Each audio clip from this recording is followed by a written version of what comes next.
இன்னைக்கு ஃபிளேவர்ஃபுல்லான ஒரு சீக்ரெட் ட்விஸ்டோட தான் நல்லி பிரியாணி ரெசிபி பார்க்க போறோம். இந்த பிரியாணி ட்ரை பண்ணவங்க இன்னொரு முறை கண்டிப்பா ட்ரை பண்ணுவாங்க. பிரியாணிக்கு இந்த மாதிரி மீடியம் சைஸ் நல்லி வாங்கி நல்லா கழுவி இஞ்சி வெள்ளைப்பூடு முழுசா போட்டு கொஞ்சம் உப்பு கரம் மசாலா போட்டு விசில் 30% குக் ஆனா போதும். ஒரு பெரிய கடாயில தேங்காய் எண்ணெய் ஊத்திட்டு அதுல ஒரு கைப்பிடி அளவு கொத்தமல்லி புதினா ஒரு ஃபிளேவர் கிடைக்கும். ரொம்ப டேஸ்டாவும் இருக்கும் பிரியாணி. அப்புறம் ஒரு பெரிய வெங்காயம் 4 பச்சை மிளகா போட்டு நல்லா வதக்கணும். சும்மா பட்டை ஏலக்காய் கிராம் போட்டுட்டு சின்ன வெங்காயம் இஞ்சி பூண்டு அரைச்சு வச்சிருக்க பேஸ்டையும் போட்டுறணும். சீக்ரெட் மசாலா சேர்க்க போறோம். சோம்பு எலும்புக்கு நல்ல ஃபிளேவர் பூஸ்ட் கொடுக்கும். சோம நல்லா தட்டி பில்ல ஆட் பண்ணிக்கோங்க. ஏத்த மாதிரி தக்காளி போட்டு வதக்கிட்டு அப்புறம் கரம் மசாலா மிளகாத்தூள் நார்மல் மிளகாத்தூள் தயிர் லெமன் எல்லாம் சேர்த்து ப்ரீ குக் பண்ணி வச்ச நல்லி எலும்பு அதோட ஸ்டாக்கையும் சேர்த்து நல்லா மசாலாவோட பெர்ஃபெக்ட்டா பிளெண்ட் ஆகிற மாதிரி மிக்ஸ் பண்ணி வீடு ஃபுல்லா பிரியாணி ஸ்மெல் வரும்.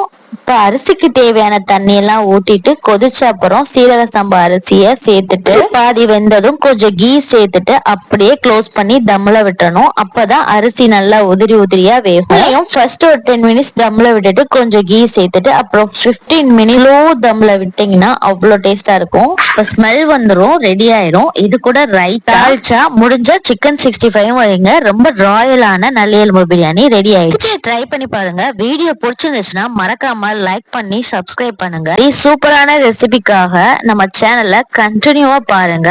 பாய்.